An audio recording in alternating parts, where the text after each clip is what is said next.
हिमाचल प्रदेश में भी कांग्रेस की सरकार है। इस बार हम 36,000 वोट कम मिले, 0.9% वोट कांग्रेस को ज्यादा मिले, हम सरकार नहीं बना सके।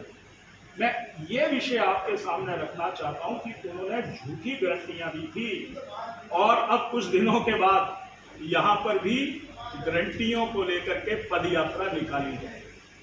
जहां चुनाव हो रहे हैं वहां पर गारंटियां दी जा रही है। मैं आपके माध्यम से ये कहना चाहता हूं, हिमाचल प्रदेश में 22,50,000 महिलाएं हैं। जो प्रियंका वाड्रा है, राहुल गांधी है, उन्होंने मंदिरों की कसम खाने के बाद ये कहा था पहली कैबिनेट की पहली बैठक में, हम हिमाचल प्रदेश की 22,50,000 औरतों को, जिनकी उम्र 18 साल हो गई है, 59 साल के बीच में है, परिवार में जितनी महिलाएं हैं उन सभी को हम मानदेय पेंशन लगाएंगे।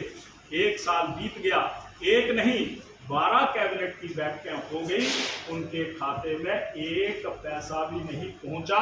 मैं हिसाब लगा रहा था, अगर 22 लाख से अधिक औरतों को, बहनों को, बेटियों को पेंशन लगानी है, 4,000 करोड़ रुपए की जरूरत चाहिए। परंतु 4,000 करोड़ कहां आए? नौजवानों को कहा गया, नौजवानों को ये कहा गया था हम 1 साल में, हिमाचल में कहा गया, गारंटी दी थी 1 साल में 1 लाख नौजवानों को रोजगार देंगे। उन्होंने कहा था कि 67,000 हिमाचल में पद खाली पड़े हुए हैं। 37 साल पहले मुझे याद है कि राहुल गांधी ने मंचों से कहा था कि किसानों सरकार बनाओ, सब आपके ऋण जो है वो माफ कर दिए जाएंगे, पर ऋण कोई माफ नहीं हुआ।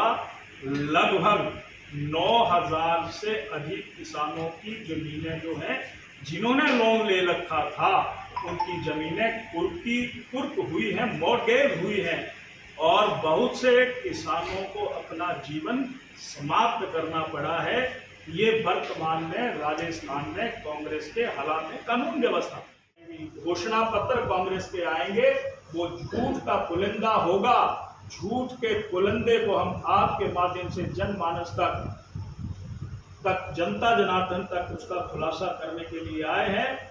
कर्नाटक में जनता ने भुगता है, हिमाचल में जनता ने भुगता है, हम राजस्थान की जनता को इस प्रेस माध्यम से, प्रेस वार्ता के माध्यम से, सोशल मीडिया के माध्यम से, इलेक्ट्रॉनिक्स मीडिया के माध्यम से, प्रिंट मीडिया के माध्यम से ये आवाज जनता तक पहुंचाना चाहते हैं कि कांग्रेस गारंटियों के सहारे कुछ नहीं, झूठी कांग्रेस, ठग कांग्रेस, और ठग कांग्रेस जनता को ठगने की कोशिश जहां हिमाचल और कर्नाटक में किया है, यहां पर भी कोशिश कर रहे हैं, पर इनके ये मंसूबे पूरे नहीं होने देंगे।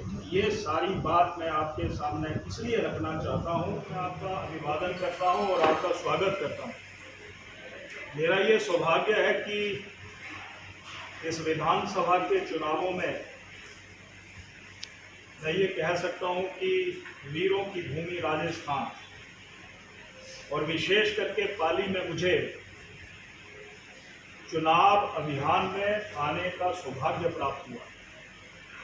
इसलिए मेरा ये दायित्व व फर्ज बनता है कि जिस प्रदेश में मैं आया हूं, वहां की कांग्रेस की सरकार के बारे में आपके माध्यम से जनमानस तक अपनी बात को पहुंचाने का प्रयास करूं। और मुझे पूर्ण उम्मीद है कि आप ये चैनल, आपकी अखबारें हमारी विषय वस्तु को जनता जनार्दन तक पहुंचाए।